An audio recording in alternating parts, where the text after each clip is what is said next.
দিন কায়েমের জন্য আমায় মরতে যদি হয়,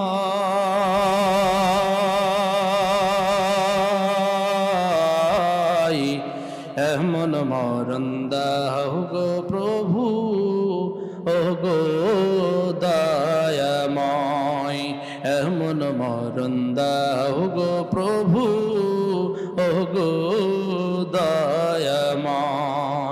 আল্লাহ তাআলার হুকুম শোনো, যুদ্ধে বাহির হও না কেন।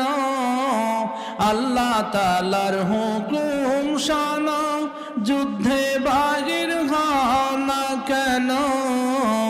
মাজলুমানির কান্না তোমার, মাজলুমানির কান্না তোমার, কেমনে প্রাণে সয়।